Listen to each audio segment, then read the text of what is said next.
कक्षा 12वीं के विद्यार्थियों को जीव विज्ञान से आईएमपी प्रश्न बताने जा रहा हूं। तो चलो शुरू करते हैं। तो अध्याय 1 से देख लेते हैं। 1 नंबर के जितने प्रश्न हैं वो सारे प्रश्न देखेंगे।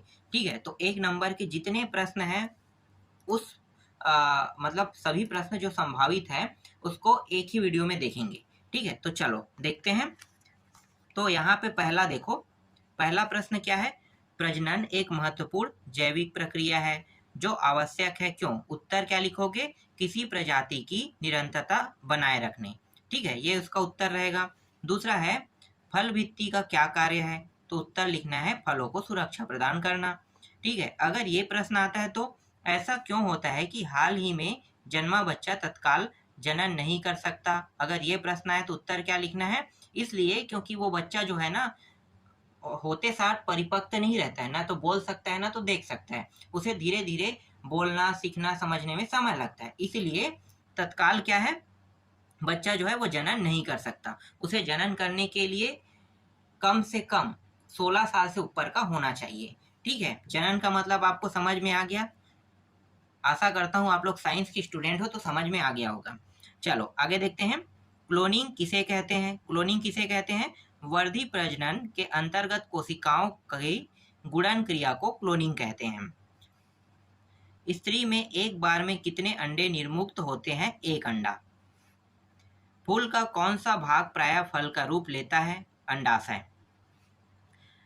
मानव मादा जनन तंत्र के विभिन्न भागों के नाम लिखिए।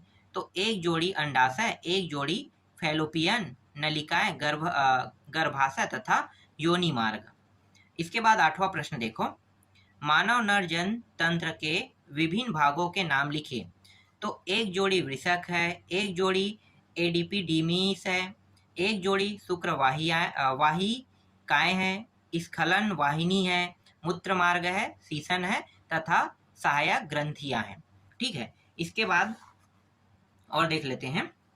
कलिकाएं उत्पादन द्वारा जनन किस जीव में होता है? ईस्ट और हाइड्रा में। निम्न में कौन सा प्राणी उभयलिंगी है? अमीबा, केचुआ, जोंक और मनुष्य। तो केचुआ और जोंक को लेना है। ठीक है, ये 1 नंबर के प्रश्न है जो आपको देखने को मिल सकता है। इसके अलावा 1 नंबर के प्रश्न मैं आपको और दिखा देता हूँ, जैसे कि यहाँ पे देखो, यहाँ पे क्लोन किसे कहते हैं अगर पूछा जाएगा तो इसे अगर 1 नंबर में आता है तो क्या लिखोगे? देखो क्लोन वाला मैंने बताया था ना, क्लोनिंग और क्लोन, तो ये वही है। एक ही जनन से उत्पन्न तथा अकारकी व अनुवांशिक रूप से समान जीव क्लोन कहलाते हैं। ठीक है, जैसे जुड़वा बच्चा होना क्लोन होगा ना, एक ही जनन से हुआ है तो जुड़वा बच्चा मान लो।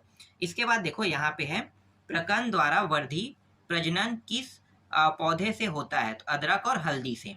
इसके बाद देखो 5वां प्रश्न, उभय लिंगाश्री पादपों के 2 उदाहरण दीजिए। तो कुकुर बिट्टा एवं नारियल जो है उभय लिंगाश्री के उदाहरण हैं। ठीक, तो बस इसमें इतना ही था। और कुछ प्रश्न है लेकिन उसे 2-2 नंबर में मैंने रख दिया है। ठीक है, और 1-1 नंबर के अब अध्याय 2 से देखते हैं। अध्याय 2 में आते हैं। अध्याय 2 में देखो, पुष्पी पादपों में लैंगिक जनन दिया हुआ है। ठीक है, 1-1 नंबर के प्रश्न है। तो देखो, पुष्प के 4 चक्रों के नाम लिखिए। पुष्प के 4 चक्र, पहला क्या है? बाह्य दलपुंज, स्त्री केसर, पुंकेसर दिया हुआ है। बीज के बाहरी आवरण का नाम लिखिए। बीज चोल कहते हैं उसे। भ्रूणपोष की संरचना होती है त्रिगुणित। फूल का कौन सा भाग प्रायः फल का रूप लेता है? तो अंडाशय लेना है आंसर में।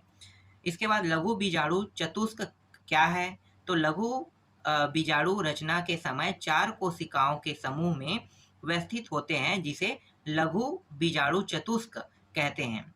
फिर अनुन्मीलीय पुष्प किसे कहते हैं? उत्तर क्या लिखना है? एक शब्द में आप बोल सकते हो किसे कहते हैं, तो यहाँ पे कोमेलिना को कहते हैं, बोल सकते हो। ठीक है, इसके बाद देखो, डायरेक्ट ये मैं छोड़ा ये छोड़ा, ऐसे प्रश्न नहीं आते हैं। यहाँ पे आ जाते हैं, परजीवी प्रजाति के फलों के नाम लिखिए। तो क्या लिखोगे? उत्तर में स्ट्राइगा और अरोबैकी लिखना है। ठीक है, अरोबैंकी। इसके बाद है, परागकण के बाह्य चोल में कौन सा पदार्थ पाया जाता है? उत्तर लेना है स्पोरोपोलेनिन। मैं दिखा देता हूं। ठीक है, यहाँ पे देखो स्पोरोपोलेनिन। इसके बाद देखो, पराग कोश भित्ति की उस परत का नाम लिखिए जिसकी कोशिकाएं प्रायः द्विकेंद्रीय होती है। टेपिटम। लघु बीजाणु चतुष्क की गुणिता क्या होगी? तो उत्तर लिखना है अगुणित। इसके बाद है पराग कणों का अंतःचोल किसका बना होता है? उत्तर क्या लिखना है? पराग कणों का अंतःचोल सेल्यूलोज व पेक्टिन का बना होता है। बीजाणु का वह स्थान जहां बीजांड वृत्त से जुड़ा होता है क्या कहलाता है? हाइलम कहलाता है। किसी अनुन्मील्य परागणी पौधे का नाम लिखिए, तो क्रोमेलाइना लिखना है। इसके बाद 16वां देखो, जलकुंभी में किस प्रकार का परागण होता है? तो कीट परागण होता है जलकुंभी में। परागण किसे कहते हैं? उत्तर लिखना है, तो उत्तर क्या लिखोगे? पुंकेश्वर के परागकोश से पुष्प के जायांग की वर्तिकाग्र पर पराग कणों के स्थानांतरण को परागण कहते हैं। परागण कहते हैं। ठीक है। इसके बाद देखो, द्वितीयक केंद्रक कैसे बनता है? द्वितीयक केंद्रक कैसे बनता है? तो उत्तर क्या लिखोगे? भ्रूण कोश में प्रत्येक ध्रुव से एक एक केंद्रक आकर केंद्र में संयुक्त होकर द्विगुणित द्वितीयक केंद्रक बनाते हैं। इसके बाद 19वां प्रश्न देखो, कोई दो उदाहरण बताइए जिनके फलों में बहुत अधिक संख्या में बीज बनते हैं। तो एक तो है स्ट्राइगा और दूसरा है ओरोबैंकी। तरल भ्रूणपोष किसमें पाया जाता है? तो नारियल में। ठीक है। इसके बाद बाकी जो प्रश्न है वो 2-2 नंबर का है। आगे देखते हैं अध्याय 3 में को। तो अध्याय 3 से एक एक नंबर के प्रश्न देख लेते हैं। 1 मिनट मैं आपको दिखा रहा हूँ। ठीक है, यहाँ पे है अध्याय 3 में दिया है मानव जनन दिया है। तो मानव जनन में एक एक नंबर के प्रश्न देखते हैं। तो पहला प्रश्न देखो, मनुष्य की उस भ्रूणी अवस्था का नाम लिखिए जिसमें भ्रूण गर्भाशय की दीवार में प्रत्यारोपित होता है। तो उत्तर क्या लिखना है? ब्लास्टुला अवस्था लिखना है। ठीक है। दूसरा प्रश्न, मानव के किस जनन अंग में कार्वस ल्यूटियम का निर्माण होता है? तो अंडाशय लेना है। इसके बाद तीसरा देखो, स्तनियों में निषेचन कहाँ संपन्न होता है? तो उत्तर लिखना है अंडवाहिनी। इसी तरह से चौथा है, ग्राफियन फॉलिकल में से अंड के बाहर निकलने की क्रिया कहलाता है अंडोत्सर्ग।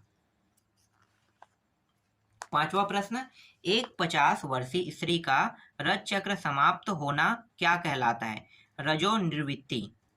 गर्भावस्था किसे कहते हैं? निषेचन से शिशु के जन्म के बीच के समय को गर्भावस्था कहते हैं। कारपोरा केवर्नोसा कहाँ पाया जाता है?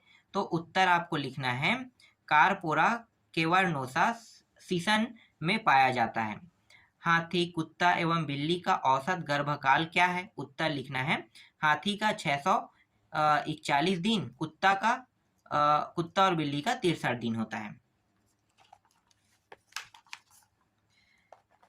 इसके बाद देखो इस वाले प्रश्न को, उन हार्मोन का नाम लिखिए जो प्रसव के समय प्यूबिक सिम्फाइसिस का शिथिलन करता है। तो रिलैक्सिन हार्मोन लेना है। ठीक है। इसके बाद देखो, सीसन का अंतिम वर्धित भाग क्या कहलाता है? तो अंतिम वर्धित भाग कहलाता है सीसन मुंड कहलाता है। ठीक है, या फिर ग्लास पेनिस बोलते हैं उसे। स्त्री के प्राथमिक लैंगिक अंग को क्या कहते हैं? तो उत्तर क्या लिखना है? अंडाशय कहते हैं। इसके बाद है, स्त्री के गर्भाशय की आवृत्ति किस फल के समान होती है? तो उत्तर में आपको लेना है उल्टी रखी हुई नाशपत्ती के समान होती है। शुक्राणु के 4 भागों के नाम लिखिए। शीर्ष, ग्रीवा, मध्यखंड, पूंछ। एक परिपक्व मादा युग्म के निर्माण की प्रक्रिया को क्या कहते हैं? तो एक परिपक्व मादा युग्म के निर्माण की प्रक्रिया को अंडजनन कहते हैं। इसके बाद 15 है, नर एवं मादा में भिन्नता क्यों होती है? तो भिन्नता क्यों होती है? तो भिन्नता होता है हार्मोन एस्ट्रोजन के कारण और होता है प्रोजेस्टेरॉन के कारण होता है। ठीक है। तो इतने प्रश्न 1 नंबर के में आपको देखने को मिल सकता है। इसके अलावा 1 नंबर के प्रश्न में यहाँ पे और कुछ प्रश्न है, जैसे कि एक युग्मजन में कितने गुणसूत्र होते हैं? तो 46 गुणसूत्र होते हैं। ठीक है, ये देखने को मिल सकता है। इसके अलावा मैं आपको दिखा देता हूँ, जैसे कि यहाँ पे और है, 1 मिनट, ये वाला प्रश्न, रजोधर्म की अनुपस्थिति किस बात का संकेत है? तो उत्तर क्या लेना है? अनुपस्थिति जो है गर्भाधारण का संकेत है। ये प्रश्न देखने को मिल सकता है। इसके अलावा यहाँ पे छोटे छोटे और प्रश्न दिए हुए हैं, जैसे कि यहाँ पे दिया ये वाला, ठीक है, इसे मैं ले लूंगा अति लघुत्तरी प्रश्न में, 2 नंबर के क्वेश्चन में। फिलहाल ये 1 नंबर का ही प्रश्न है। चलो आगे देखते हैं। इसके बाद अध्याय 4 से देख लेते हैं 1 नंबर के प्रश्न। ज्यादा प्रश्न नहीं बता रहा हूँ, एक बार अगर वीडियो देखोगे तो ये सारे प्रश्न याद हो जाएगा। ठीक है, देखो अध्याय 4 में क्या दिया है। अध्याय 4 में दिया है जनन स्वास्थ्य दिया है ना। तो जनन स्वास्थ्य वाले टॉपिक को देखो, और इसमें जो पहला प्रश्न है वो है RCH का पूरा नाम क्या होता है। भाई अगर हिंदी में लिखोगे तो जनन एवं बाल सेवा कार्यक्रम लिखना। ठीक है, हिंदी ज्यादा अच्छा है, इंग्लिश में कभी भी मत लिखना, ये इंग्लिश वाला जो शब्द है वो गलत हो जाता है। ठीक है, आगे देखते हैं। मानव के शल्य क्रिया द्वारा नर की शुक्राणु नलिका को काटकर बांधना क्या कहलाता है। तो क्या कहलाता है, तो कहलाता है ये शुक्रवाहक उच्छेदन या वैसेक्टॉमी। ठीक है, कहलाता है। इसके बाद तीसरा देखो, 2 STD के नाम लिखिए जो संदूषित रक्त से संचारित होता है। तो एक तो है एड्स और एक तो है हेपेटाइटिस बी। चौथा है लैंगिक संपर्क से होने वाले कोई 2 रोग बताइए। तो एक है सुजाक और एक है सिफिलिस। ठीक है, सिफिलिस नाम याद नहीं आ रहा है मुझे। ठीक है, सिफिलिस और सुजाक ले लो।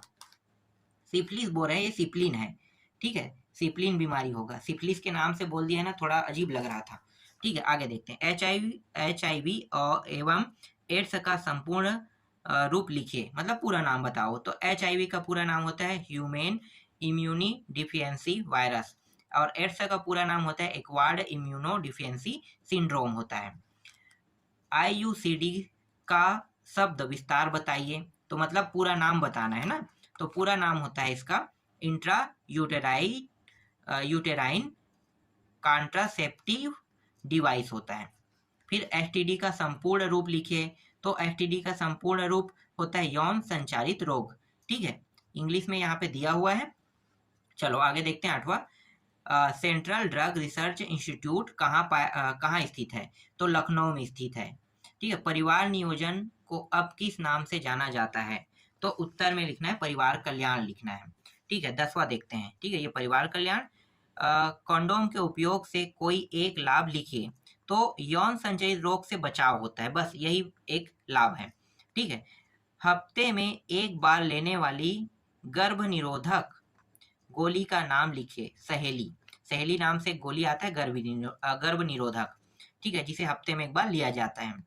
मनुष्य में गर्भावस्था की अवधि कितने दिनों की होती है। तो 240 दिन की होती है। ठीक है, दिन पता नहीं है तो याद रख लेना 240 दिन।